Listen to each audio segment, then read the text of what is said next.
Good morning students, welcome back. In previous video or in online classes we have read about the preparation of alcohols. Now in this particular video we are going to learn about how we will prepare the phenols. So we have different methods for the preparation of phenol. Here the first method is from haloarenes. So how will you prepare from haloarenes? So haloarenes generally react with sodium hydroxide to form an intermediate known as sodium phenoxide ion. फिर sodium phenoxide ion को हम H2SO4 के साथ पास करा देंगे तो वो sodium phenoxide ion आपको प्रोड्यूस कर देगा फिनॉल।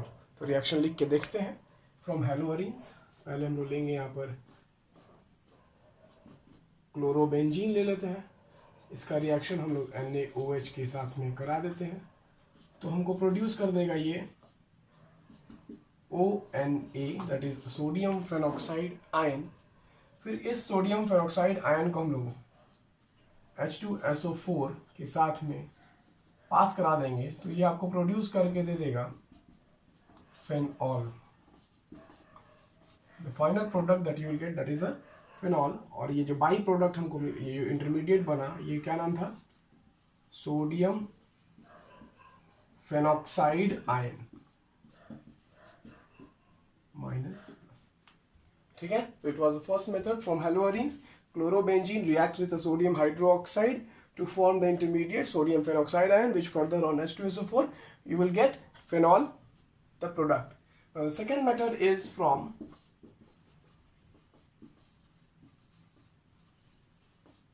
benzene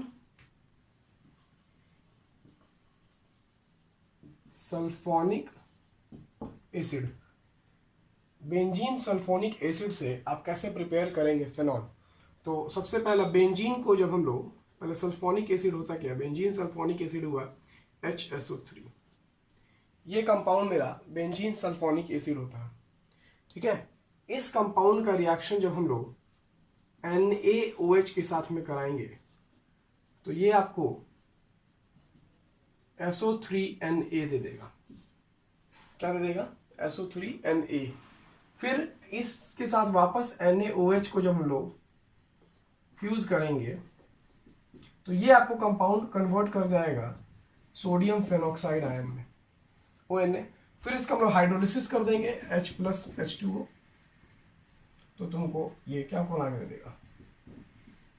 फेनॉल प्रोड्यूस कर देगा।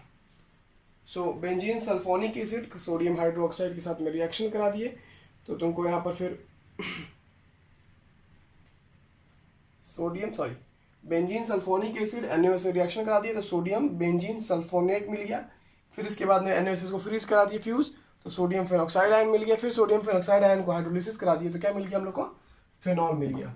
तो ये था मेरा सेकंड मेथड। थर्ड मेथड हो जाएगा तुमको फ्रॉम डाइजोनियम सॉल्ट।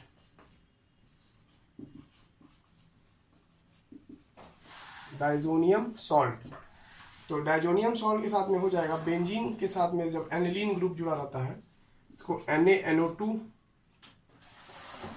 और HX से पास करा देंगे तो ये आपको फर्दर कन्वर्ट कर जाएगा इंटरमीडिएट N2+X-। इसी को हम लोग क्या बोलते हैं?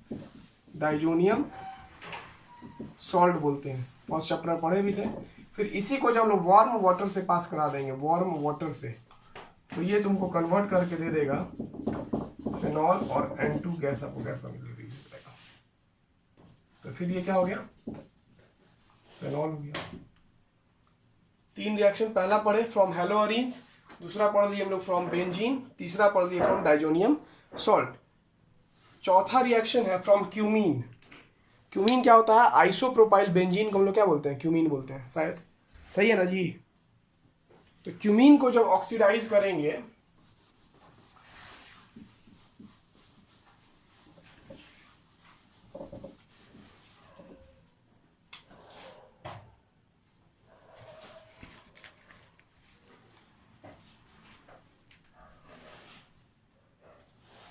D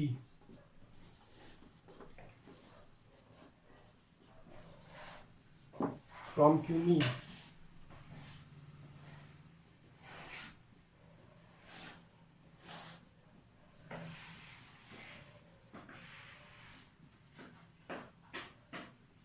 ये जो कंपाउंड मेरा बना हुआ CH बेंजीन रिंग के ऊपर एक प्रोपाइल ग्रुप जुड़ा जो कि आइसोप्रोपाइल है तो कॉमन नेम फॉर क्यूमीन हो जाएगा तुमको आइसोप्रोपाइल बेंजीन। इसको जब हम नेसेंट ऑक्सीजन से पास करा देंगे तो ये तुमको फर्दर फिर कन्वर्ट हो जाएगा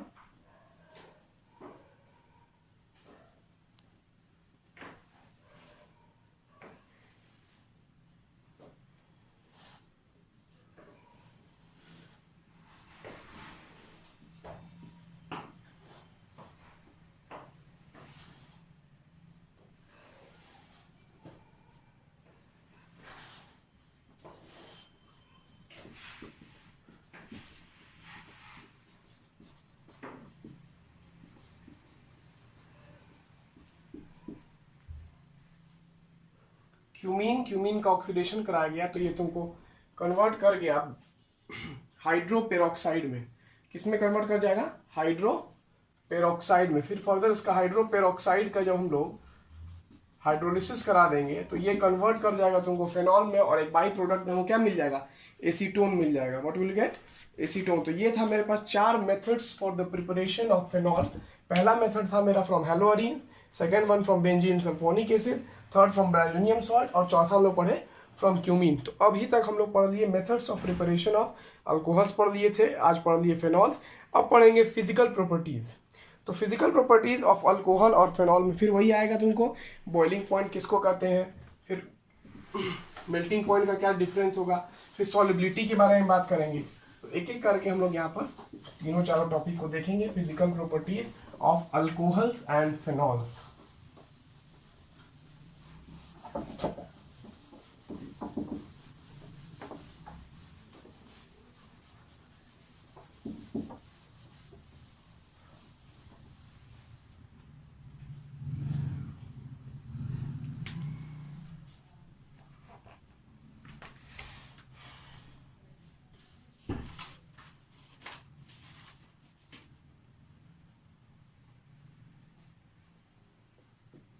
Physical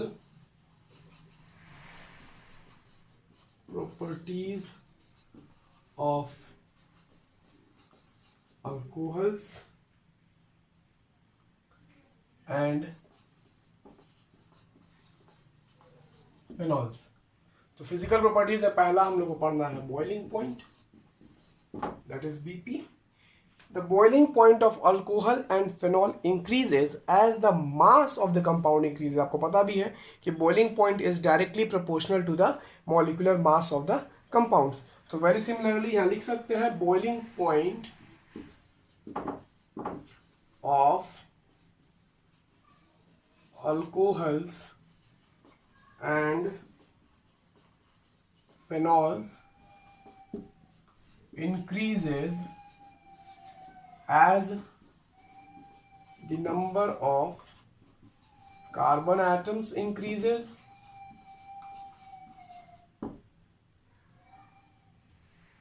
यानी कि कह सकते हैं boiling point is directly proportional to molecular mass. यानी कि बॉइलिंग पॉइंट इंक्रीजेस,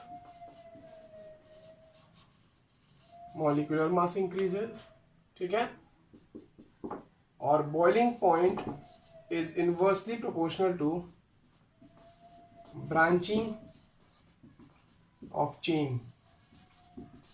पीछे क्लास में लोग पढ़ चुके थे, अगर ब्रांचिंग ऑफ चेन बढ़ेगा तो बॉइलिंग पॉइंट घटेगा, और बॉइलिंग पॉइंट बढ़ेगा जब मॉलिक्यूलर मास आपको बढ़ेगा। तो let us solve some question on this particular topic. अगर मान लीजिए आपसे क्वेश्चन पूछा गया ब्यूटेन 2 ओल्स और ब्यूटेन 1 ओल में कंपेयर कीजिए किसका बॉइलिंग पॉइंट ज्यादा होगा, ब्यूटेन 1 ओल एंड ब्यूटेन 2 ओल। तो देख रहे हैं यहाँ पर कि मेरे पास ये 1 डिग्री का अल्कोहल है और ये 2 डिग्री का अल्कोहल है।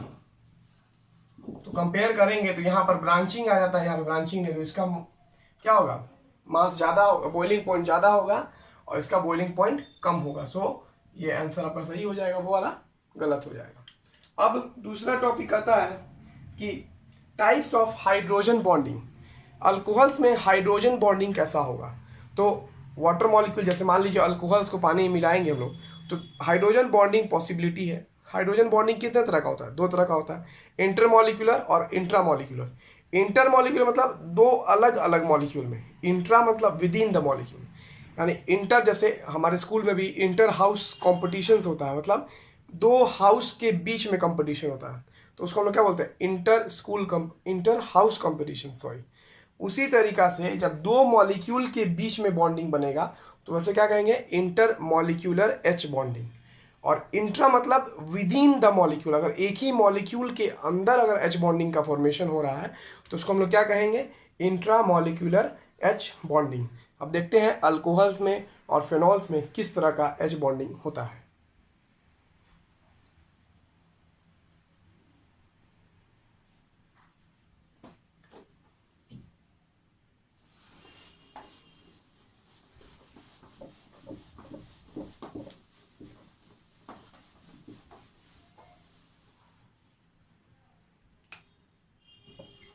सेकेंड टॉपिक है बी, एच बॉन्डिंग। तो लिख सकते हैं in alcohols and phenols, in alcohols and phenols, intermolecular H bonding is involved, जैसे R O H HOR, very similarly उसी तरीका से H बॉन्डिंग का फॉर्मेशन होगा।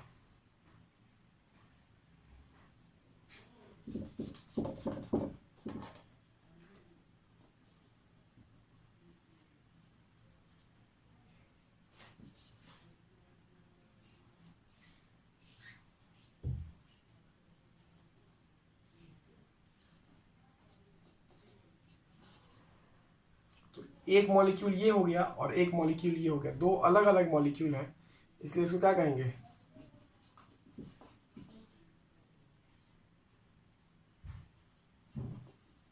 क्यूलर एच बॉन्डिंग। उसी तरीके से फिनॉल का बात करते हैं अगर हम लोग, O H, फिर O के साथ में बॉन्डिंग बनेगा यहाँ पर फिनॉल का, ये भी क्या हो गया? Inter molecular H bonding.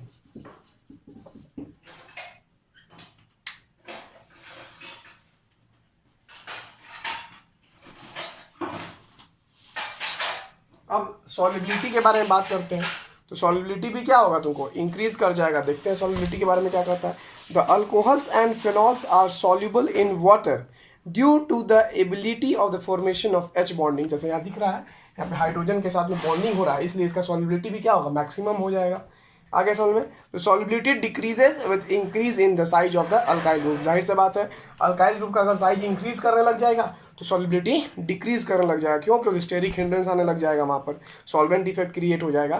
That's all, जो तुम लोग जानते भी होगे, नहीं जानते होगे तो फिर आगे क्लास में डिस्कस करेंगे इस चीज़ के ऊपर।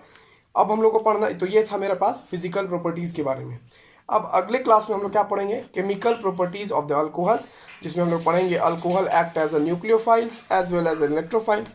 उसके अकॉर्डिंग फिर हम लोग डिफरेंट रिएक्शंस के बारे में पढ़ेंगे, और फिर लास्ट एक ग्रुप बचेगा तुम्हारा ईथर, फिर चैप्टर हम लोग कंक्लूड करेंगे। ठीक है, थैंक यू।